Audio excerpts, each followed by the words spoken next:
Debemos iniciar inflamación. Y el seminario que corresponde a esta semana también es sobre inflamación. ¿No? Creo que lo van a hacer hoy día, en el segundo turno. ¿O no? En el feriado. En el feriado. Vamos a venir en el feriado. Entonces, más en el seminario tomamos el paso correspondiente a lesión celular. ¿De acuerdo? Y le voy a entregar también sus folders del primer caso clínico y sus pruebas correspondientes a la evaluación diagnóstica. Eso lo hacemos en el segundo turno. Bien. Hoy día debemos de ver lo referente a inflamación. Y para hablar de inflamación tenemos que indicar de que este proceso siempre es un mecanismo de respuesta ante una agresión o lesión, pero de un tejido vivo vascularizado. ¿No? Necesariamente tiene que ser un tejido vivo vascularizado.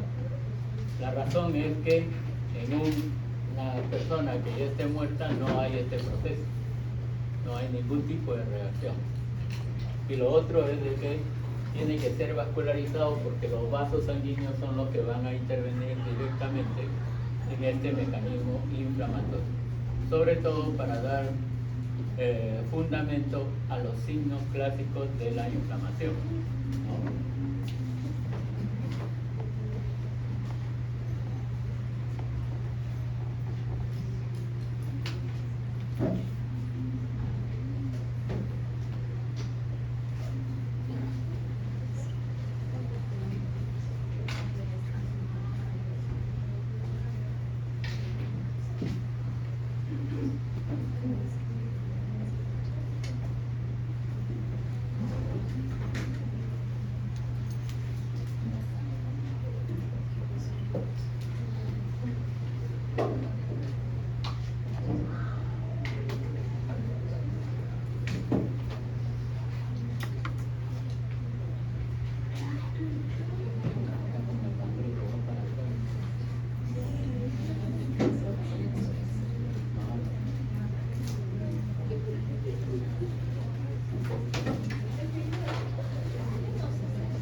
Chicos, ¿alguien tiene? Aquí ya está. Pero no pasa.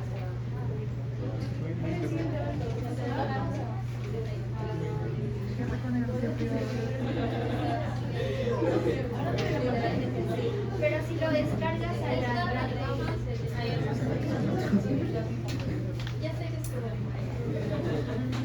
bueno.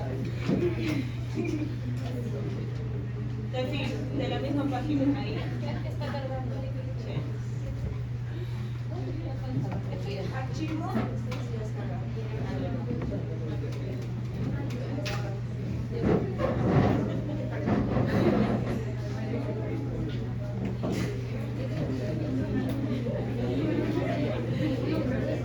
Tenía que pedir la autorización.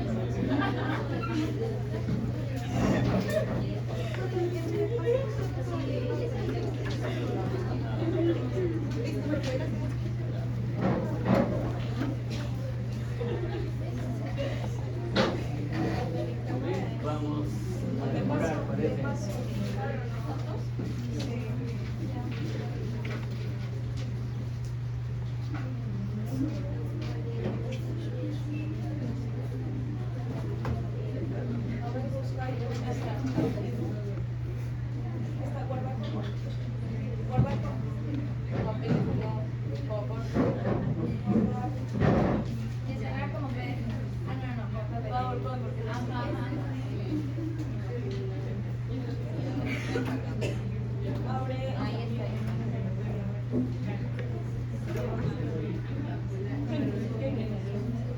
Espera.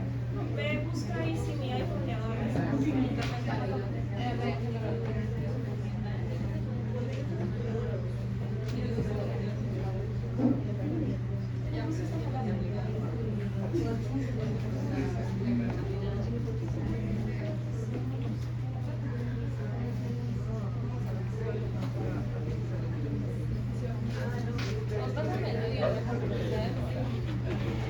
Y abre busca que diga atención. Acá me lo paso. iPhone de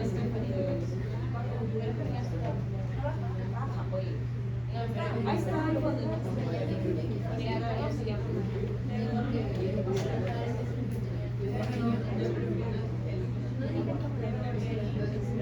Y la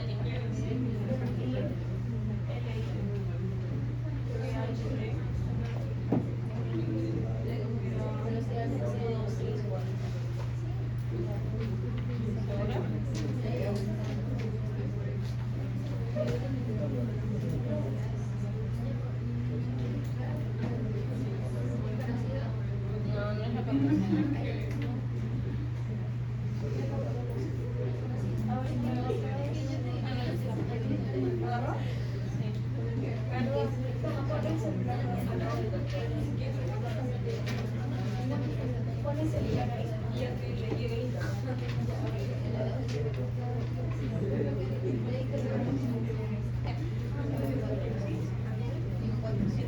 ¿Listo? Ah, para el internet. Ok, gracias. Ustedes entienden mejor que yo Es el las internet. técnicas actuales. No, es el internet. Muy bien, te mencionaba entonces de que en la definición menciona siempre de que debe ser un tejido vivo vascularizado, ¿no? Y vascularizado porque vamos a tener que conocer bien el desarrollo de estos signos clásicos de la inflamación: signo de calor, signo de rubor, signos de dolor, tumor o edema y la limitación funcional. Los 4 primeros signos fueron descritos hace muchos años, ¿no? En la antigua Roma, en el primer siglo, creo, después de Cristo, ¿ok? Con Celso. Celso fue el que mencionó estos cuatro primeros signos clásicos. Imagínense el tiempo y hasta ahora no varía, todo sigue siendo igual en cuanto a inflamación. Pero muchos años después, Virchow incluye este otro signo, que es la limitación funcional, ¿no? Y cada uno de ellos va a tener su explicación.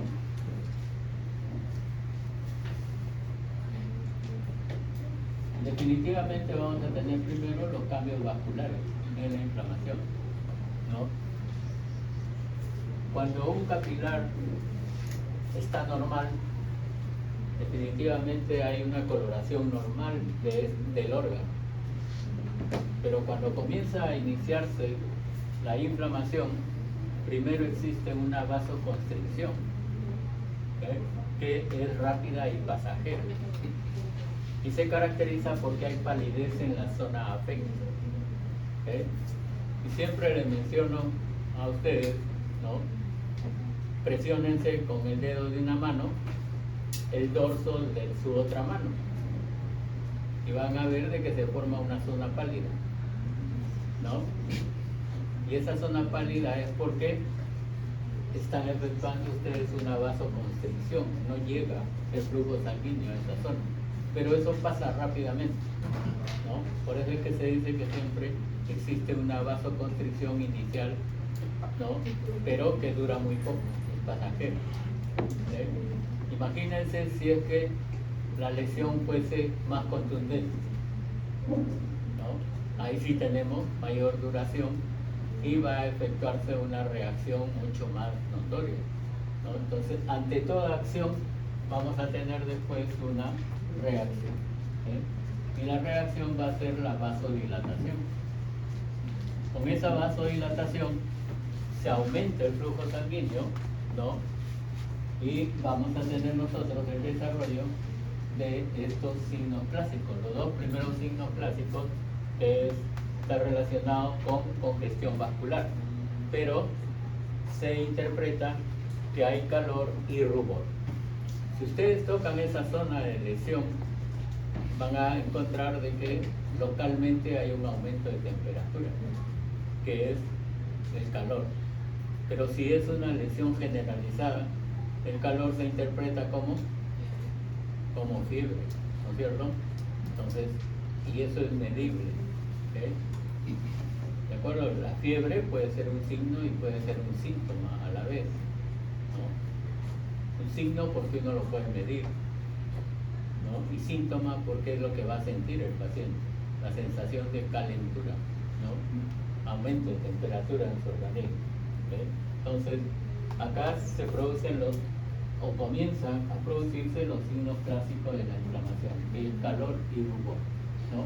El rubor es el aspecto más rojizo de la zona que está inflamada, ¿no? Y las chicas lo comprueban más, ¿no es cierto? ¿Utilizan rubor? ¿No? Bueno, quienes utilizan rubor lo hacen para tener más coloraditos sus cachetes, ¿no es cierto? Entonces, por eso se llama también a ese incremento de belleza rubor, ¿no? Para que nos hace recordar a este signo de la inflamación.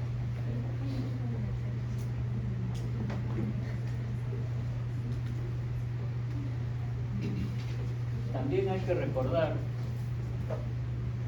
que los elementos formes de la sangre, ¿no?, sobre todo los que conocemos, que son los hematíes, los leucocitos y las plaquetas, circulan normalmente, cuando todo está normal, circulan en el centro del vaso, por una razón muy simple, que es la de tener mayor peso molecular, ¿no es cierto? Circulan en el centro del vaso.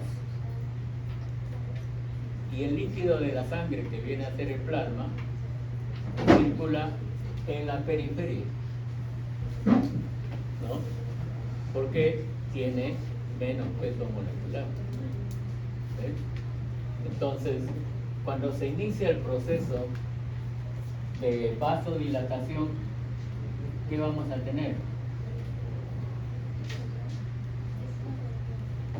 Como el plasma circula en la periferia del vaso, el plasma es lo primero que va a salir ante la separación de las células endoteliales. Como se dilata el vaso, las células endoteliales se separan.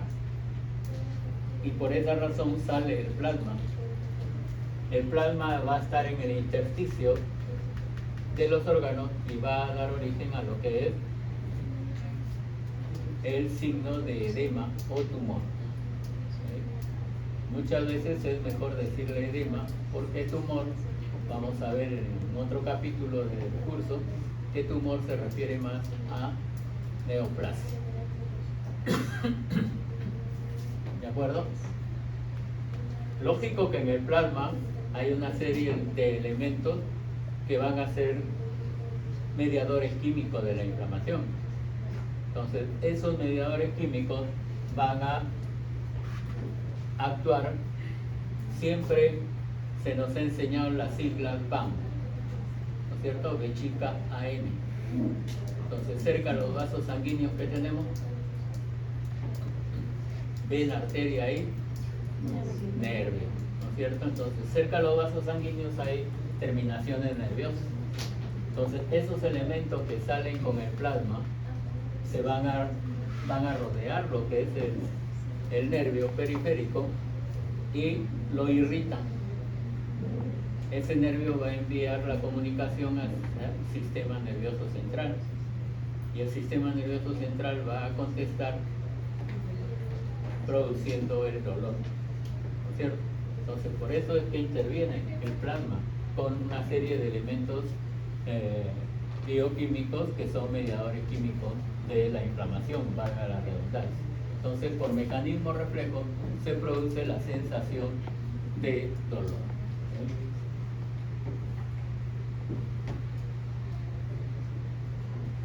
¿Sí? Entre estos elementos químicos o mediadores químicos tienen ustedes el ácido araquidónico, que irrita las terminaciones nerviosas y como respuesta eso se traduce en el sentimiento de dolor. ¿Okay? Ahora, ¿qué más vamos a tener? Cuando hay dolor, vamos a tener limitación funcional, ¿no es cierto? ¿Okay? Casi siempre vemos nosotros en un partido de fútbol, ¿no?, que un jugador de un determinado equipo se enfrenta a otro y le pone una plancha para que no siga o para impedirle que continúe en el juego, ¿no?, o que no siga avanzando hacia el arco al cual está defendiendo, ¿no? Entonces, si la plancha es bastante severa, ¿qué hace con el jugador?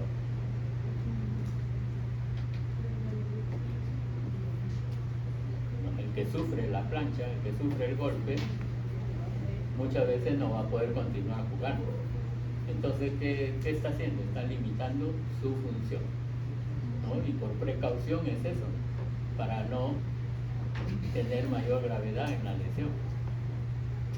Otro ejemplo, ¿no?, ahora que estamos en pleno cambio de clima, ¿okay?, siempre existe lo que es el proceso gripal, ¿no? Entonces, muchas veces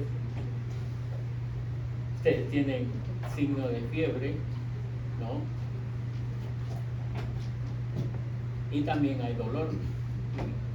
Con la gripe, la dolorabilidad es en todo el cuerpo. ¿Vienen a clase?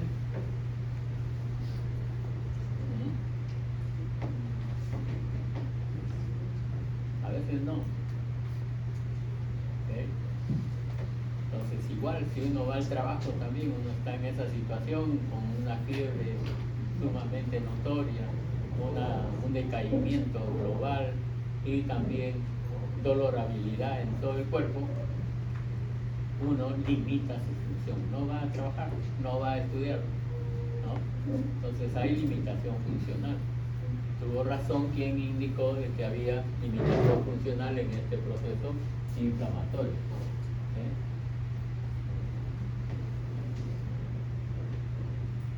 Y vamos a tener este esquema que corresponde al texto de Robbins, ¿no?, en el cual nos indican todos los elementos que van a participar del proceso inflamatorio. Ya hemos dicho que participa el vaso sanguíneo, van a participar también los leucocitos y participan las plaquetas. Pero además de ellos, algunas sustancias que son factores de coagulación, ¿no?, otros que son los mediadores químicos, entre ellos el factor de necrosis tumoral, las interleucinas, que van a actuar sobre todo con la acción de los leucocitos, ¿no?, Pero además vamos a tener la acción de estas células, ¿no? Los mastocitos o células cebadas, especialmente que van a producir, claro, producen histamina, ¿no? Que van a reaccionar ante un proceso inflamatorio. Por eso es que muchos aconsejan, ¿para qué vas a tomar antihistamínicos en un proceso gripal si tu organismo necesita de esa histamina porque tiene que defenderse, ¿no? Entonces algunos son contrarios a usar antiinflamatorios, ¿no? Otros no, otros lo recetan, ¿de acuerdo? Los fibroblastos, ¿okay? Los fibroblastos van a actuar especialmente en el proceso de reparación tisular, ¿okay? Recuerden que el fibroblasto, entre sus funciones está la de crear o de formar colágeno, ¿no? Y producir la fibrosis. Entonces eso es para participar de lo que es el factor de curación, ¿no? De las heridas especialmente, ¿okay? Luego van a tener los macrófagos, ¿cierto? Los macrófagos intervienen como un elemento de defensa bastante notorio, ¿okay? Ya hemos visto que el macrófago interviene en el proceso cuando las células mueren por apoptosis, fagocitan los restos celulares, pero también van a intervenir notoriamente en la defensa de nuestro organismo contra agentes extraños, ¿no? Siempre vamos a tener esa participación. Y por otro lado vamos a tener también la participación de las fibras del tejido conectivo, ¿no? Fibras colágenas por un lado, fibras reticulares y también las fibras elásticas. Bien, entre las células que participan de la inflamación vamos a tener los leucocitos. ¿Se acuerdan de los leucocitos? Sí, ¿cierto? ¿Okay?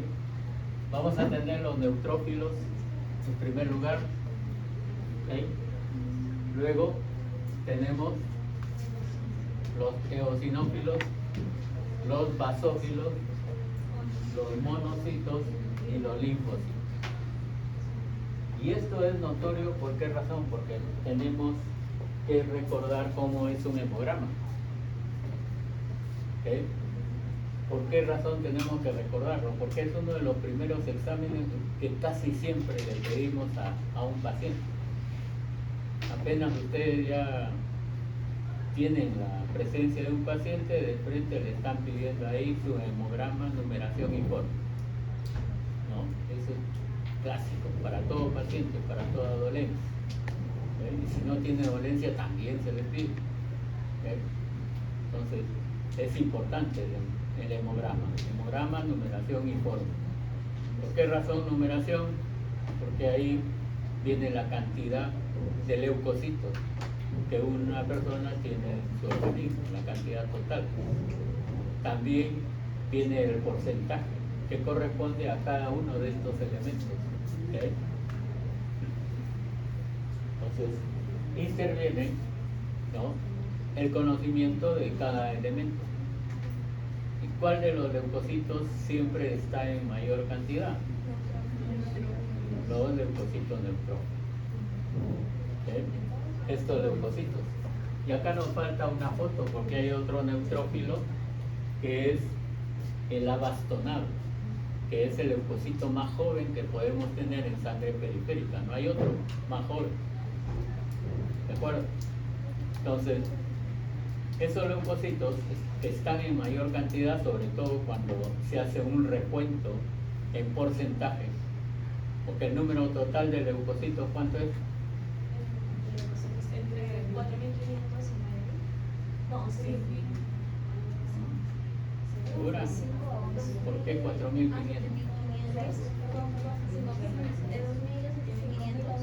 Bueno, recuerden que hoy en día existen las máquinas automatizadas, ¿no? Por lo general casi todas las clínicas y en muchos hospitales tienen esas máquinas para poder realizar el recuento sanguíneo, ¿okay? Entonces, Lo que se estila muchas veces es que el valor, el total de leucocitos es de 6.000 a 9.000. ¿No? Un valor inferior y otro valor que es máximo.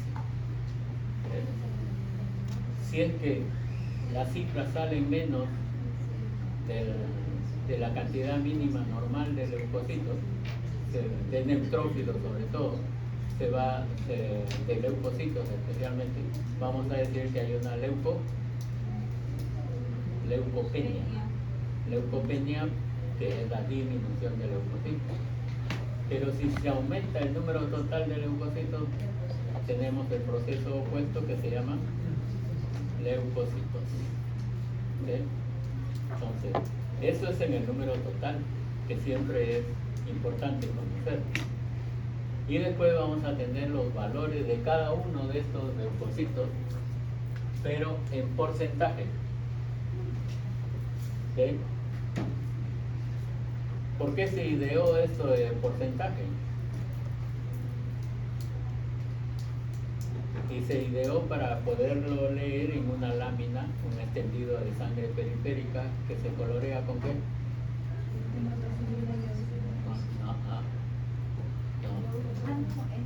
Coloración para sangre. ¿Cómo se dice escribir en inglés? Ray, ¿no es cierto? Igual es el nombre de la coloración es coloración de Ray. ¿Okay?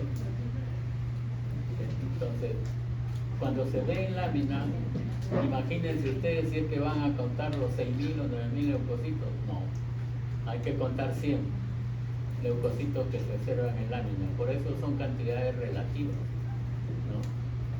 Y lo normal de estos neutrófilos, ¿okay?, es que sea, ¿en qué porcentaje? Son los que van a estar en mayor cantidad en cuanto a porcentaje. Y está en el orden del 60 al 70%, ¿okay?, de neutrófilos. ¿Okay? Y precisamente por esa razón, como están en mayor cantidad, son los primeros elementos leucocitarios que van a acudir a defendernos. Y muchos textos indican que los leucocitos son los soldados de nuestro organismo, a semejanza de cualquier enfrentamiento de guerra que tenga una nación, ¿no? ¿Quiénes son los primeros que van a la batalla? Los soldados, ¿no es cierto? Los que están en mayor cantidad siempre, ¿no? Antes iban también los generales, los coroneles, pero ahora si pueden dirigir por internet mejor, ¿no? Entonces vamos a tener los leucocitos que son nuestros soldados, los primeros que nos van a defender. Pero así como nos van a defender, son los primeros en caer también. ¿Okay?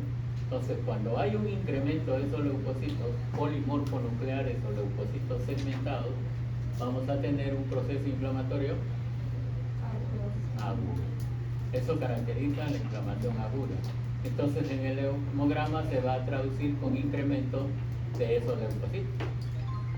Puede aumentar el total, va a haber una leucocitosis y van a tener también un incremento de los neutrófilos que se llama neutrofilia. ¿Okay? Pero junto con ese aumento de los neutrófilos pueden tener también ustedes de que puede aparecer una desviación izquierda. ¿Cuál es el leucocito más joven que hemos dicho que sale a sangre periférica? El abastonado, ¿no es cierto? Entonces, como son los más jóvenes, siempre están en menos cantidad que los segmentados. ¿Sí? Y la literatura nos dice de que siempre hay un abastonado por cada 10 o cada 12 segmentados. ¿Sí? Entonces, si se incrementa el número de abastonados y se rompe esa relación, se dice que hay una desviación izquierda. ¿Sí? ¿De acuerdo? Y es muy frecuente en muchos procesos de inflamación aguda. Pero también en algunos procesos crónicos va a haber desviación izquierda, como vamos a mencionar. ¿Sí? Bien. ¿Cuáles son los de todos el resto de leucocitos? ¿Cuál está en segundo orden en cuanto a cantidad?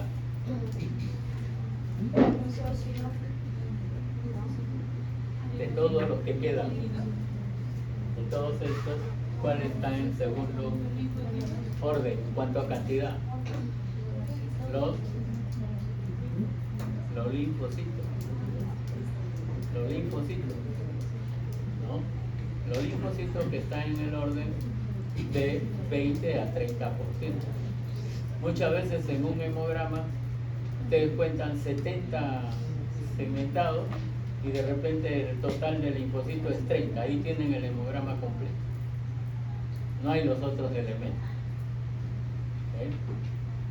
No es que no existan, sino que como se cuentan 100, de repente no han logrado ubicarlos, ¿okay?, a los otros elementos, ¿no? Entonces los segundos que están en orden de cantidad son los linfocitos, 20 a 30%.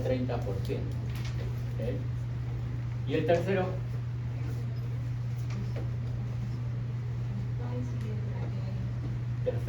corresponde a los monocitos.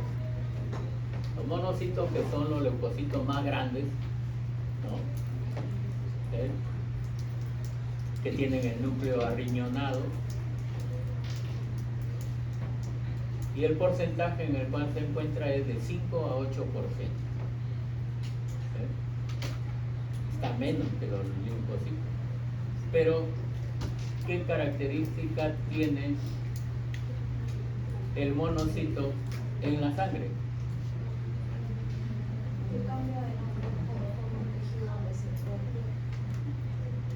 Ya puede pasar al tejido, pero desde que está en la sangre es un macrófago. El monocito es el macrófago de la sangre, ¿no? Solo que cuando por la sangre viaja a otros tejidos, va a formar parte de lo que es los macrófagos tisulares.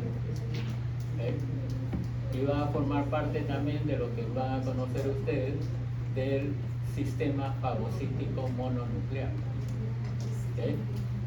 Sistema fagocítico mononuclear. ¿Por qué mononuclear? Porque tiene un solo núcleo, al igual que el linfocito.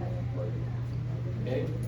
Por eso es que en un proceso agudo, usted bien ha mencionado de que predominan los polimorfos nucleares, ¿no es cierto? Y en un proceso crónico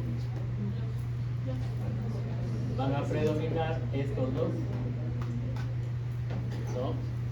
En un proceso crónico predominan los mononucleares, que son los linfocitos y los monocitos. Pero ahí se agrega una tercera célula. ¿Cuál es? La célula plasmática o plasmocito, ¿no es cierto? Entonces, todos son con un solo núcleo. Entonces, en una inflamación crónica predominan los mononucleares. Y los dos leucocitos restantes, que son los eosinófilos y los basófilos, están en menor cantidad incluso. Los eosinófilos están en el orden del 2 al 5%. ¿Okay? ¿Y cuándo aumentan? En procesos de fagocíticos parasitológicos. Ya, en parásitos. Y también en alergias. Así es, en alergia. Así es. Los eosinófilos van a aumentar en procesos parasitarios y cuando hay alergia. ¿Okay? Por eso en el asma pueden encontrar que hay una eosinofilia. ¿Okay? En un sujeto que tenga parásitos también existe aumento de eosinófilos, que se traduce de esa forma, eosinofilia. ¿Okay? Y en cambio, el basófilo a veces ni se encuentra, no se calcula en el hemograma. ¿Por qué razón? Porque su valor normal es de 0 a 1%. ¿Okay? ¿Y cuándo aumentan los basófilos?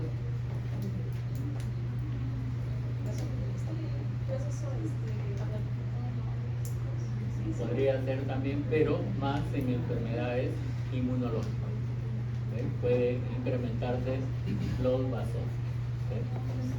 Bien, entonces, acuérdense la particularidad de cada uno de los leucocitos. Y es importante recordar a los leucocitos, sobre todo a los neutrófilos, ¿no? Por lo siguiente.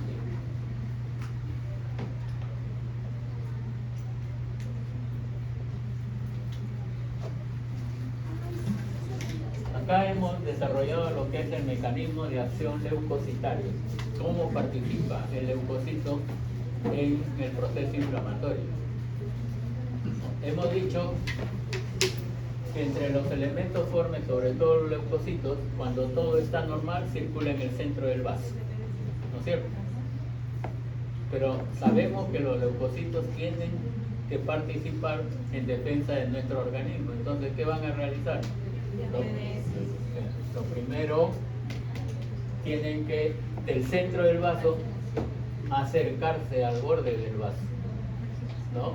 Y a eso se le llama marginación leucocitaria. Se van al margen, al borde del vaso, ¿no? Y en esa marginación leucocitaria, ¿no?, van a acumularse muchos leucocitos y van a dar otra fase que se conoce con el nombre de adherencia y pavimentación.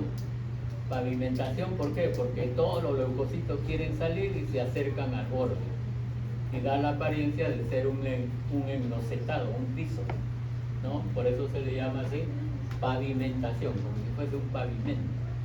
¿Okay? Luego, el leucocito tiene la propiedad que han dicho ustedes, que es la de atravesar la pared del vaso, ¿no es cierto?, que es la de apedesis. Pero además, los leucocitos aprovechan que el endotelio está separado para salir con mayor facilidad y salen en mayor cantidad, ¿no? Entonces los leucocitos van a estar ya afuera y a eso se le llama, ¿no?, la migración leucocitaria. Es como cuando uno se va a otro lugar, uno está migrando. Los leucocitos también salen de su lugar habitual, que son los vasos, para migrar hacia el tejido, ¿no? Entonces hay migración, ¿de acuerdo? Pero el leucocito no sale porque sí, sino que sale con la intención de afrontar o enfrentar al agente causal, ¿no? ¿Y cómo hacen para dirigirse hasta el agente causal? Va a adoptar una propiedad que se conoce como quimiotaxis. Es una propiedad inherente del leucocito para llegar hasta donde está el agente causal. Para no olvidarnos, siempre les menciono a ustedes, acuérdense que el leucocito toma taxi, ¿no? Quimiotaxis, ¿de acuerdo? Entonces, una vez que realiza este proceso,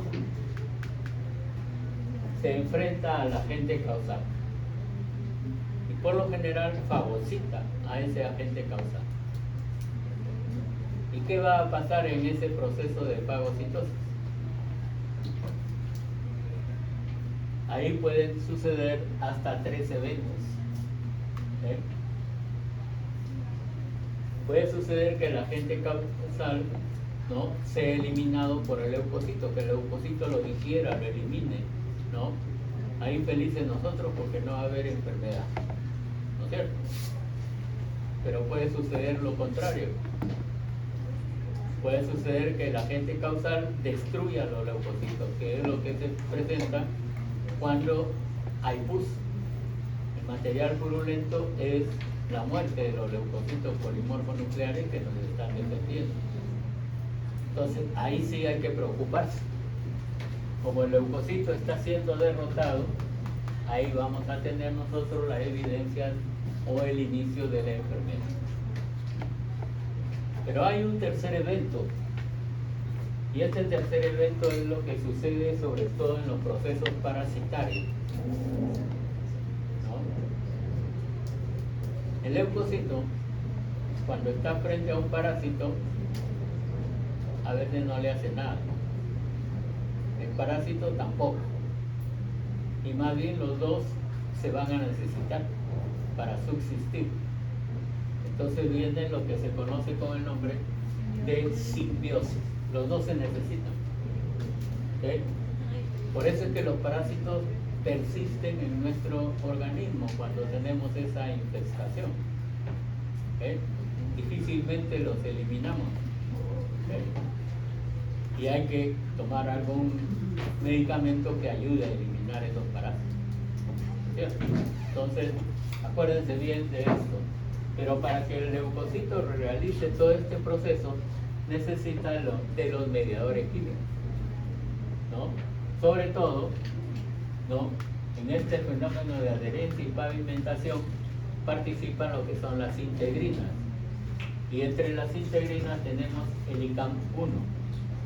También vamos a tener las quimiosinas o quimioquinas y las selectinas T y F para ese proceso. ¿Ven?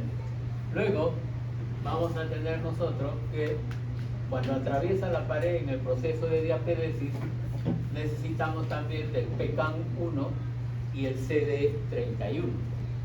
¿Okay? Entonces son elementos que van a servir para el mecanismo de acción leucocitaria, mediadores químicos. ¿Okay? Cuando se produce la fagocitosis, eso es ayudado por la acción de las citoquinas. Y vamos a tener también la acción del factor de necrosis tumoral y la interleucina 1. ¿Okay? Son mediadores químicos que ayudan al proceso inflamatorio, que actúan especialmente en lo que es el movimiento o traslación de los leucocitos y también su acción de fagocitosis. Todo este proceso muchas veces puede ser observado en una lámina histológica cuando hay inflamación, ¿no? Y en la práctica lo hemos visto en apendicitis aguda, ¿cierto? Lógico que todo este proceso que hemos dicho es un proceso dinámico, no es un proceso fijo. Entonces siempre está en movimiento y por eso es que no se puede demostrar todo lo que hemos dicho. Lo que sí podemos demostrar es cuando los leucocitos polimorfos nucleares se marginan, están en el margen del vaso del capilar sanguíneo. Y también se puede demostrar cuando esos leucocitos ya salen del vaso, están fuera. Es decir, están en el intersticio, ¿no?, del tejido del órgano al cual está afectándose con la inflamación aguda, ¿no? Entonces, esto sí puede demostrar, el resto es difícil de poderlo demostrar, ¿sí? Pero sí sabemos qué se produce y qué mediadores participan.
Bien,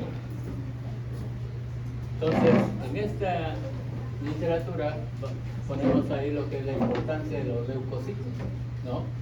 Elementos sanguíneos que constantemente están defendiendo a nuestro organismo de cualquier agresión o no. De ellos los los leucocitos neutrófilos o polimorfos nucleares, que son la primera línea de defensa, que hemos dicho, los soldados de nuestro organismo, ¿no?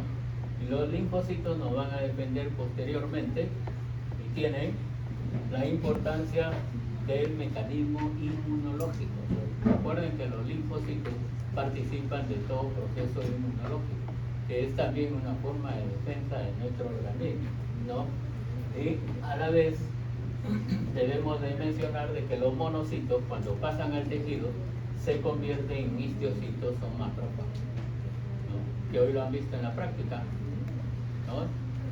Las células epitelioides que están en los granulomas son histocitos, ¿eh? Y que cuando se unen forman las conocidas células gigantes, ¿cierto? ¿Eh? Y por eso insistía en recordarles cuánto es la cantidad en un hemograma de los leucocitos. Lógico que ahora no tenemos por qué aprenderlo de memoria, porque ahora nos dan el resultado con la máquina, con lo que es automatizada, que viene con todos los valores, tanto los valores del paciente como los valores normales, ¿no? Y uno puede relacionarlo con mayor facilidad. Antes no teníamos que aprenderlo, porque el hemograma, cuando nos entregaban en el hospital o en cualquier laboratorio, a veces nos daban en manuscrito, ¿no? Entonces, si tenía una letra pésima el técnico, bueno, en cuestión de números a veces no hay problema, pero cuando escribía sí, ¿no? Había que interpretar qué es lo que quería decir. Y esto es lo que hemos dicho en cuanto a los valores normales, total y en porcentaje, ¿no? Segmentado 60%, abastonado 5%. Un abastonado por cada 12 segmentados, por lo general.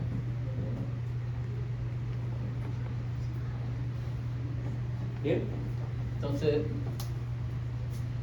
el hecho de que los neutrófilos estén en mayor cantidad es porque, hemos dicho, son la primera línea de defensa de nuestro organismo, ¿no? Y caracteriza todos los procesos agudos. Los eosinófilos van a incrementarse cuando hay procesos alérgicos, como la urticaria, el asma, y también en procesos parasitarios. Cualquiera de los parásitos que va a nuestro organismo, ácaris o psilos, que son más frecuentes en nuestro medio, ¿no? Pero si vamos hacia la selva, hay otro tipo de parásitos, ¿no? Los necatos, entre otros, ¿no es cierto? Bien, si los neutrófilos fallan, definitivamente tienen que acudir los linfocitos, que es la segunda línea de defensa en cuanto a los elementos leucocitarios. Y también intervienen los monocitos. Y ellos caracterizan a lo que es el proceso inflamatorio crónico, por ser mononucleares, junto con las células plasmáticas. Recuerden que las células plasmáticas derivan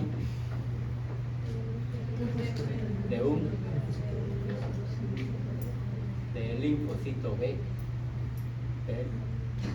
Entonces, por eso es que es mononuclear, pero tiene otra morfología en cuanto a reconocerlo, ¿no? Es ligeramente ovoide y el núcleo está siempre hacia un extremo. Su citoplasma, de hecho, siempre es rosado, ¿no? Entonces, la otra característica es que el núcleo de la célula plasmática, su cromatina, la tiene en forma radiada en el interior del núcleo y se conoce como la clásica rueda de carreta, ¿no? Tiene esa apariencia. No se olviden, los mononucleares son los que caracterizan a la inflamación crónica. Luego vamos a tener otro tipo de inflamación, ¿no? Que es la inflamación crónica granulomatosa. Menciono como otro tipo de inflamación porque es muy diferente a la inflamación crónica pura, porque está formando granulomas, y caracteriza a determinadas enfermedades, ¿no? Por ejemplo, conocen ustedes que caracteriza la tuberculosis, ¿no es cierto? Pero así como la tuberculosis hay otras enfermedades crónicas granulomatosas. Por ejemplo, la micosis que hemos visto hoy día, paracoccidioidomicosis, también es una enfermedad granulomatosa. Ustedes van a ver que hay histiocytosis o la enfermedad por semejante a la tuberculosis, que es la lepra, que es también producido por un micobacterium, ¿no es cierto? El de la tuberculosis es el Mycobacterium tuberculosis. El de la lepra es el Mycobacterium leprae, ¿no? También origina granuloma. Y dentro de las variedades de la lepra, nosotros vamos a tener una lepra que es llamada tuberculosis, que se parece mucho a la tuberculosis, ¿no? Pero, ¿dónde va a estar la diferencia? En todas las enfermedades crónicas granulomatosas, ¿cuál sería la diferencia si todos forman granuloma? La diferencia estaría en demostrar el agente causal, ¿cierto? En el caso de la tuberculosis, la coloración de BK para demostrar el bacilo tuberculosis. En el caso de los hongos, ustedes han visto que se puede apreciar directamente con la coloración hematoxilina de bacilo, pero en algunos casos se realiza también coloración especial, que puede ser la coloración PAS o la coloración argéntica, que la coloración PAS colorea el microorganismo, en este caso los hongos, de una tonalidad morada, y si se emplea coloración argéntica los pinta de negro. Entonces hay que tener en cuenta también las coloraciones especiales. Bien, pero lógico que vamos a tener que hacer un cuadro diferencial para estos tres tipos de inflamación. Observen esto: proceso agudo que está dado por una parasitosis, ¿no?, del Ascaris lumbricoides, cuando se incrementa en el aparato digestivo de un niño, especialmente, a veces se enrollan como si fuese un ovillo, y lo que va a causar es obstrucción intestinal. Esa obstrucción solamente se soluciona con intervención quirúrgica. Por eso, en este niño de 10 años que indicamos acá, se resecó parte del intestino y recién ahí se pudo liberar o sacar todos los Ascaris lumbricoides que tenía, ¿no? Entonces, siempre en estos procesos parasitarios hay una eosinofilia marcada, que puede llegar hasta el 20% de los eosinofilos. Y esto es lo que les mencionaba, los tipos de inflamación aguda, crónica. Hoy en día la crónica granulomatosa está incluida dentro de la inflamación crónica, pero es un tipo muy especial de inflamación crónica. ¿Por qué razón? Porque forma granuloma. En la inflamación crónica simple no hay granuloma, solo se caracteriza por la presencia de mononucleares. ¿Okay? Entonces, este cuadro nos sirve también para poderlo diferenciar. Y la diferenciación lo vamos a hacer en cuanto al tiempo de evolución, al predominio celular y en los cambios en el hemograma, ¿no? Hemos dicho que el hemograma es un examen auxiliar que ustedes le van a pedir a todos sus pacientes, ¿no? Siempre, así esté sano, también se le pide hemograma. ¿Okay? La inflamación aguda, recuerden, siempre va desde el primer síntoma que tiene el paciente hasta los 4 primeros días de evolución. ¿Por qué se considera 4 primeros días? Algunos dicen 2 días o 3. Esta es en relación al tiempo de vida media de los neutrófilos o de los leucocitos segmentados, que es de 4 días máximo, ¿no es cierto? Entonces se tiene en cuenta eso. Lo otro, hay que saber preguntar al paciente, ¿no? De repente ustedes tienen un paciente y le dice, ustedes le preguntan, ¿desde cuándo estás mal? Él le va a decir desde ayer, ¿no? Pero si ustedes insisten y le preguntan de otra forma, ¿desde cuándo tuviste la primera molestia? Ah, le dice, la semana pasada. Entonces ya no es un día o 2 días, más tiempo, ¿no? Entonces ya está pasando el tiempo de que intervengan los leucocitos polimorfonucleares. De repente ya está iniciando el proceso crónico que es mayor de 7 días, ¿sí? Y la crónica granulomatosa en cuanto a tiempo de evolución siempre va a ser mayor de 15 días, ¿no? Y la razón es que muchas veces, ¿no? Hace ya mucho tiempo había una propaganda del Ministerio de Salud que lo reactivaron antes de la pandemia, ¿no? En el cual se decía, si tienes tos por más de 15 días, acude a tu centro de salud para descartar tuberculosis, ¿no? Y ahí tienen el tiempo de evolución, ¿no? La tuberculosis es una enfermedad granulomatosa, ¿no? Cuyo tiempo de evolución está en ese estadio, 15 días de evolución. ¿De acuerdo? También debemos de reconocer o diferenciar cada tipo de inflamación por el predominio celular, sobre todo cuando lo vemos a la microscopía.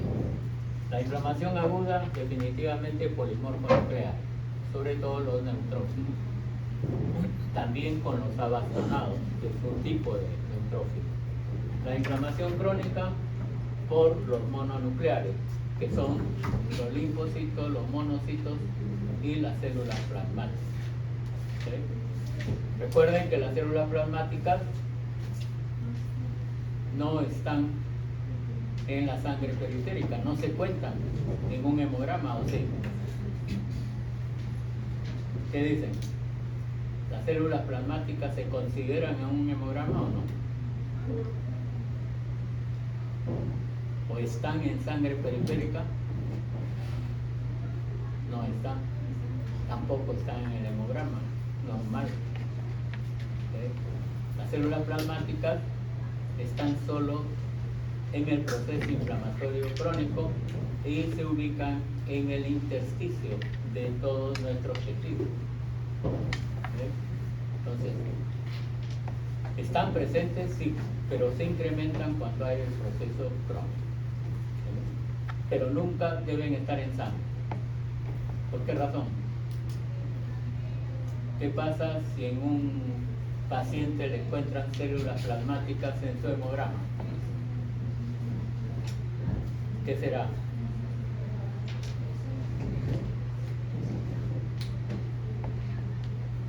Recuerden que célula plasmática no debe haber normalmente en sangre periférica, pero si encuentran células plasmáticas en un hemograma, hay que estar precavidos en que el paciente puede estar desarrollando una neoplasia maligna, ¿no? Ustedes van a conocer cuando hagamos neoplasia que la neoplasia maligna de células plasmáticas se llama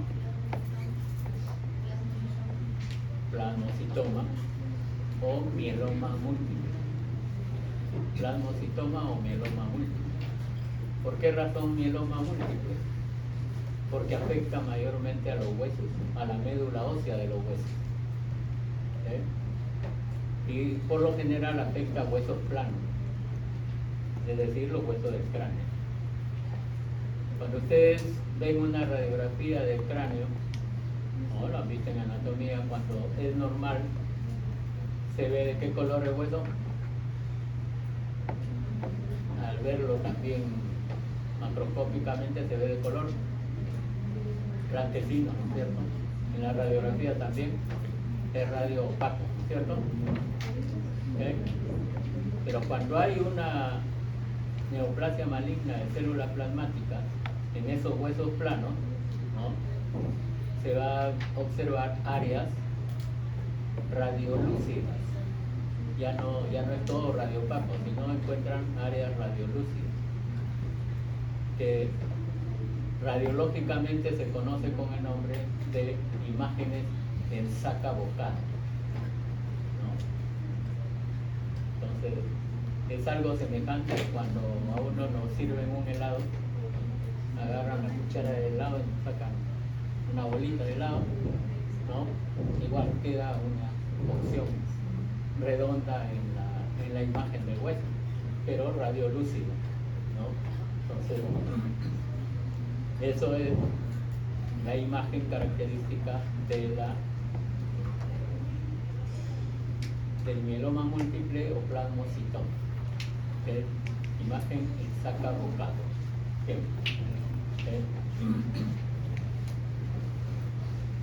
También debemos de mencionar de que en cuanto al hemograma, en relación con los leucocitos, ¿no? El leucocito más joven que existe en un hemograma hemos dicho que es el abastonado, ¿no es cierto? El abastonado. Pero hay otros leucocitos más jóvenes, ¿no? Los leucocitos pertenecen a qué serie? Serie blanca, pero se le llama en médula ósea, que es donde se forman. Claro, se le llama la serie mieloide, ¿cierto? Entonces, hay elementos inmaduros de la serie blanca, de la serie mieloide, que son los mielocitos, los promielocitos, metamielocitos. Esos elementos inmaduros nunca deben estar en sangre periférica, siempre en médula ósea. ¿Qué diagnosticamos si lo encontramos en sangre periférica? Así es, ¿no? Si hay elementos inmaduros leucocitarios en sangre periférica, el diagnóstico es de una leucemia. Y en el caso de leucemia casi siempre están los leucocitos por encima de 20.000, ¿no? Sumamente elevado, que es lo que conocemos como cáncer a la sangre, ¿no es cierto? La leucemia. ¿Okay? Entonces ya hay diferentes variantes de leucemia que ustedes lo van a ver en patología especial, específicamente. ¿Okay? Bien, ¿qué cambios hay en el hemograma entonces? En el proceso agudo hay leucocitosis, incremento de leucocitos, hay neutrofilia con o sin desviación izquierda. Recuerden que la desviación izquierda es cuando se rompe la relación entre un abastonado por cada 10 o 12 segmentados, ¿no? Esa relación se rompe a favor de los abastonados, ¿sí? Luego hay una linfopenia relativa. Como contamos 100 leucocitos, lógico, si aumentan los segmentados, los otros elementos van a estar disminuidos, sobre todo los linfocitos. Entonces, por eso se indica que hay una linfopenia relativa. No es en valores absolutos, solamente ahí en el porcentaje. Igual si es una inflamación crónica, los leucocitos van a estar en cantidad normal o ligeramente disminuidos. ¿Okay? Como la mayor cantidad de leucocitos son los polimorfos nucleares, son neutrófilos, estos disminuyen en un proceso crónico. Entonces disminuyen el total, ¿no es cierto? ¿Okay? Lo que vamos a tener ahí es una linfocitosis, que son los segundos elementos en cantidad y van a aumentar, entonces el incremento se llama linfocitosis. ¿Okay? Pero puede haber linfocitosis con o sin monocitosis, porque también pueden aumentar los monocitos, ¿de acuerdo? Que son los macrófagos de la sangre. ¿Okay? Y por lógica van a disminuir los neutrófilos y tenemos una neutropenia relativa, por la misma razón que representa la linfopenia relativa. ¿Okay? En cambio, en un proceso crónico granulomatoso podemos tener baja de leucocitos en total, los linfocitos pueden estar normales o aumentados, los monocitos sí se incrementan, hay una monocitosis, como los monocitos son los macrófagos. En una inflamación crónica granulomatosa están aumentados los macrófagos, que son las células epitelioides. ¿Okay? Y por ende vamos a tener una neutropenia y puede haber o no una desviación izquierda. A pesar que disminuyen los neutrófilos, también puede haber una desviación izquierda. Y esto último es característico en una inflamación crónica granulomatosa que a veces las padecemos, que es la fiebre tifoidea. La fiebre tifoidea es una inflamación crónica granulomatosa que se caracteriza en el hemograma por presentar neutropenia con desviación izquierda. Es característico. Lógico que para confirmar eso se necesita tener aglutinaciones positivas.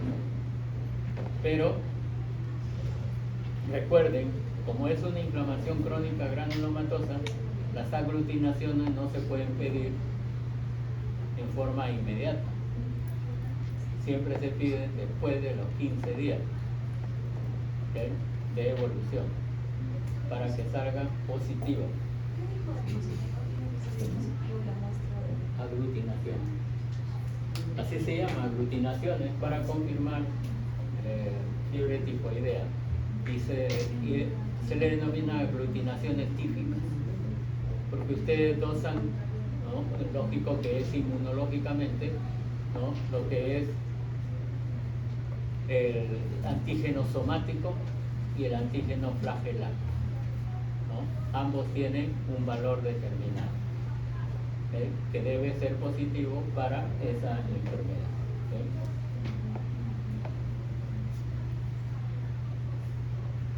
Bien, ya lo hemos dicho en relación con el hemograma, lo pueden volver a leer. La característica de la inflamación aguda también, ¿no? Acá tienen, por ejemplo, histológicamente, todo lo que está acá corresponden al leucocito polimorfo nuclear. Definitivamente es una inflamación aguda, ¿okay? Y acá en la muestra corresponde a pulmón, cero en hay alveolos, ¿no? ¿Okay? Entonces esta es una neumonía aguda. ¿Okay? ¿Recuerdan el absceso pulmonar, en el cual hubo una gran cantidad de leucocitos polimorfonucleares que formaban el absceso y no se reconocía estructura histológica del pulmón? Pues bien, ese es un absceso y es un proceso agudo, pero ahí lo conocemos como una necrosis licuefactiva, ¿cierto? Necrosis licuefactiva. Y acá tienen los leucocitos polimorfonucleares segmentados, ¿no? Los basófilos en este lado, eosinófilos, ¿sí?, que son los característicos leucocitos. Tienen también este esquema o este cuadro en el cual nos señalan todos los mediadores químicos de la inflamación, sobre todo que van a participar en lo que es los cambios vasculares y el mecanismo de acción leucocitaria, ¿no? Por ejemplo, vamos a tener los dos primeros, la prostaglandina y el óxido nítrico, que van a actuar sobre la dilatación vascular, el aumento del flujo sanguíneo y la producción de edema. ¿Okay? Luego van a tener todos estos elementos: serotonina, histamina, los factores de complemento. En cuanto a factores de complemento en la inflamación, solo intervienen el C3A, C5A, C3B y C5B. Los otros factores de complemento, que son como 11, no intervienen. ¿Okay? Los leucotrienos, sobre todo el C4, el D4 y el E4, intervienen en el proceso inflamatorio. Y el que lleva estas iniciales, FAP, que significa factor activador plaquetario. No se vayan a equivocar, no es Fuerza Aérea Peruana, por si acaso, ¿no? Entonces el factor activador plaquetario y los otros 4 restantes van a activar el endotelio vascular, permitiendo lo que es la permeabilidad vascular, aumenta la molécula de adhesión en el endotelio, hay producción de edema con presencia de proteínas plasmáticas en los tejidos, y esas proteínas plasmáticas se describen como la presencia de inmunoglobulina, ¿no? Entonces vamos a tener presencia también de estos factores. Y luego tenemos lo que activan los leucocitos, que son tres: el leucotrieno B4, los productos bacterianos también activan a los leucocitos, y las quimiosinas o quimioquinas. ¿Okay? Todos ellos desarrollan lo que es el mecanismo de acción leucocitaria o intervienen en ellos. Y el leucotrieno B4 junto con el C5A van a ser específicos para la migración leucocitaria. ¿Okay? Entonces, recuerden bien ese cuadrito, puede ser pregunta de examen. Y es cuando hay un proceso agudo, debemos de diferenciar si se trata de un exudado o de un trasudado. ¿Okay? Y la diferenciación está en este cuadro también, ¿no? Cuando decimos que es exudado, la diferenciación se da con estos parámetros: densidad, cantidad de leucocitos y cantidad de proteínas. ¿Okay? El exudado, su densidad siempre es mayor a 1020. ¿Okay? Es un producto más denso, ¿no? El material purulento, que es el exudado, pesa más, ¿no es cierto? Tiene mayor densidad. ¿Okay? En cambio, el trasudado es menos a 1010. ¿Por qué razón? Porque es más líquido que elementos leucocitarios. ¿Okay? La cantidad de leucocitos definitivamente en el exudado son abundantes, mientras que en el trasudado los leucocitos son escasos. ¿Okay? Y la cantidad de proteínas, uno puede pensar que el exudado tiene más proteínas, pero no es así, ¿no? El que tiene más proteínas es el exudado. ¿Por qué razón? Porque también se considera que los leucocitos tienen proteínas, ¿no? Entonces eso incrementa la cantidad de estos elementos para el exudado. ¿Okay? Esa es la diferencia entre exudado y trasudado. Entonces, en una inflamación aguda podemos tener la inflamación aguda purulenta, en la cual predomina el exudado, los polimorfos nucleares, ¿no es cierto? Sobre todo aquellos leucocitos que han muerto y han formado pus. ¿Ves? Por eso es que muchas veces se llaman abscesos. Y lo que han visto ustedes en la práctica, que es el absceso pulmonar, es un ejemplo de ello. Hay una inflamación aguda purulenta. ¿Ves? También lo pueden tener ustedes, ¿no? En la región glútea se pueden formar abscesos, ¿no? En el cerebro también, en el hígado, de igual manera, y en el pulmón, que han visto en la práctica. Antes, ¿no? Cuando no existían las agujas con las hipodérmicas descartables, era muy frecuente tener estos abscesos glúteos. ¿Sí? Como siempre se aplicaban las ampollas intramusculares, muchos que se dedicaban a este trabajo de aplicar inyectables no desinfectaban bien su material, porque no había jeringa descartable ni aguja descartable. Entonces había que hervir, ¿no? Tanto la hipodérmica como las agujas para que se esterilicen. Si tenían un esterilizador eléctrico, mejor, pero no, muchas veces no había, ¿no? O no lo podía conseguir el que aplicaba las ampollas. Entonces reutilizaban la misma jeringa y las agujas. Entonces, ¿qué provocaba en el paciente? Si es que no era bien, no limpiaban bien o aplicaban la verdadera asepsia en esas jeringas, ¿no? De agujas, creaban abscesos glúteos que había que debridarlos, ¿no? Y la debridación consistía en hacer un corte, un tajo en la piel y colocar una gasa para que por ahí hubiera material purulento, ¿no? Entonces, y eso duraba varios días hasta que termine de producirse la pus. Luego tenemos el exudado fibrinoso. Se le llama así fibrinoso porque la fibrina es el principal componente que va a presentarse sobre las superficies serosas, ¿no? Por ejemplo, en el apéndice hay un material fibrinoide que recubre al apéndice.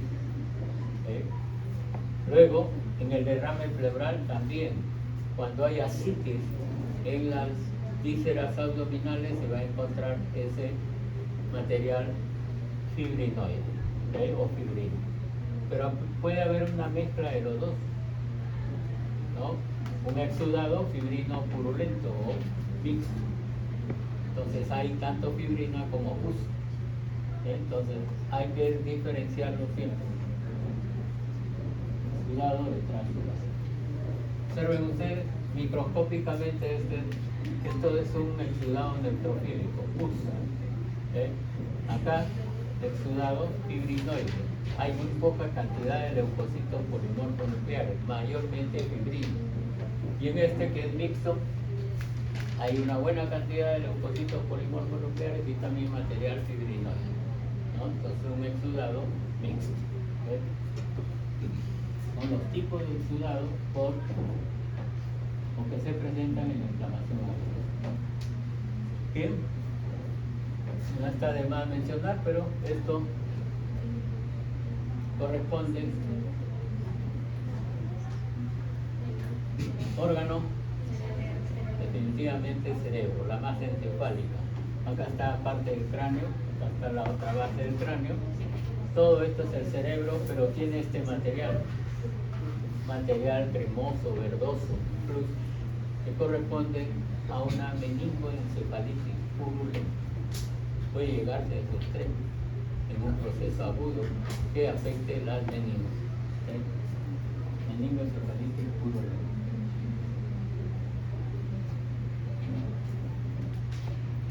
¿Cómo puede evolucionar una inflamación aguda? Puede haber resolución cuando hay restitución completa de lo que es la arquitectura y la función normal de un tejido. Puede haber curación por fibrosis, ¿no? Definitivamente formando cicatriz. La cicatriz se ve mejor en la piel, pero también se puede producir cicatriz en la parte de nuestros órganos internos.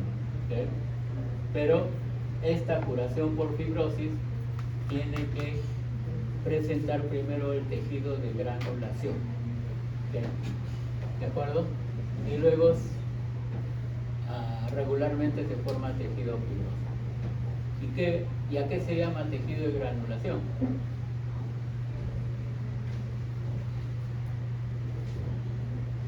Por lo general, cuando hay una herida, ¿no? Sobre todo se produce en la piel o cuando hay una ulceración, ¿no? El tejido de granulación se caracteriza por la formación de nuevos vasos, neovascularización.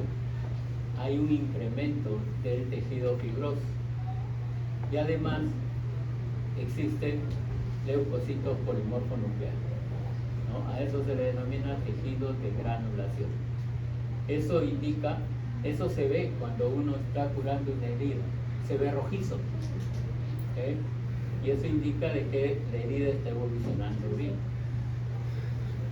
¿no? Y cuando hagan cirugía, con toda seguridad que el cirujano le va a decir a usted, a ver, vayan a curar a este paciente que ha sido operado tal día. Entonces, han hecho curación de herida, ¿no es cierto? Entonces hay que saber realizarlo para poderlo, para evitar que la herida se infecte o se sobreinfecte. Recuerden que siempre se realiza la limpieza primero agua y jabón, siempre de la parte central donde está la herida hacia afuera, en forma centrífuga. Luego, ¿qué se hace? Si le han echado jabón, se limpia con una gasa totalmente y después se aplica alcohol. Primero se aplica alcohol, después le puedes aplicar los otros tintes. Pero siempre se realiza de la parte central o de la parte interna hacia afuera. ¿Por qué no al revés?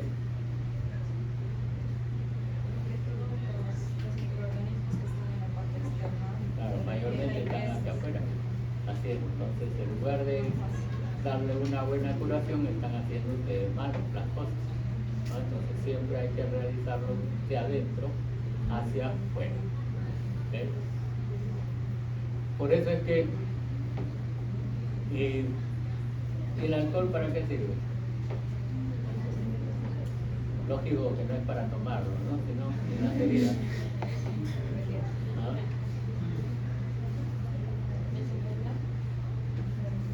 Sí, pero primero se lava la herida, ¿no? Nos ayuda, claro, agua y jabón, por eso le decía, ¿no? Pues el alcohol ayuda a desinfectar, pero previamente hay que lavarlo. Por eso cuando nosotros nos dan alcohol en la campaña de la pandemia, échese alcohol a las manos, pero primero habría que lavarse las manos. Porque si no, ¿qué acción tiene el alcohol? Es fijador. Entonces, si no se lavan, están fijando las bacterias, los microorganismos en sus manos. Entonces puede ser peor el remedio que la enfermedad. Siempre hay que lavar y después utilizar el alcohol. ¿De acuerdo? Bien, entonces puede haber curación por fibrosis formando tejido de granulación, que hemos dicho es incremento del tejido conectivo, una neovascularización, formación de nuevos vasos, ¿no es cierto? Y la presencia de leucocitos polimorfos nucleares. Eso es lo que conforma el tejido de granulación. ¿Okay? Y después el tejido fibroso va a ir incrementando regularmente hasta quedar todo totalmente curado. ¿Okay? Pero una inflamación aguda también puede formar abscesos. Y cuando se forman abscesos, vamos a tener una necrosis lipoactiva, que es peor. La evolución ahí es peor, ¿no es cierto? ¿Sí? Lo otro es que la inflamación aguda puede evolucionar hacia una inflamación crónica, que es lo habitual en todo proceso que dura más tiempo. ¿Sí? Entonces, cuando el proceso persiste, siempre por un tiempo prolongado. ¿Sí? ¿Alguna pregunta?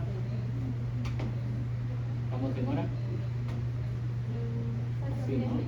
¿Cuándo? ¿A qué hora debemos comenzar después? 7:40, ¿no? 7:40 o más. 7:45. Ah, 7:45. Ya. Entonces, ¿alguna pregunta hasta ahí? ¿Hemos visto inflamación aguda? En el feriado no vamos a tener clases. Tampoco podemos recuperar en el feriado si no lo permiten. ¿Cuándo recuperamos? Por la otra, en la siguiente clase.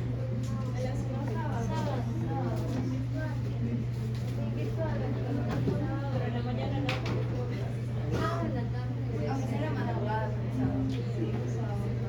A ver, vamos a ver. Podría ser sábado en la tarde. ¿A partir de qué hora? ¿A qué hora? Tarde. En la mañana tengo esto. En la tarde y el sábado. Por eso, ¿a qué hora? 6, ¿Ustedes qué hora pueden? Por lo general, yo de acá salgo casi a las 2 de la tarde. Ah, no sé. 6. Más o menos a las 4. ¿Ah? Domingo en la mañana. Depende de ustedes. Domingo en la mañana. A ver, supone el día 4 que me dice. Bien, nos falta ver inflamación crónica y crónica granulomatosa. ¿Okay? Ahora ya tenía reparación tiscular. Muy bien. Nos reencontramos. ¿A qué hora? 7:40 me dijiste. 10:45. Ya. ¿No van a exponer sus compañeros en el seminario? No, no. Tomo el paso entonces de lesión celular.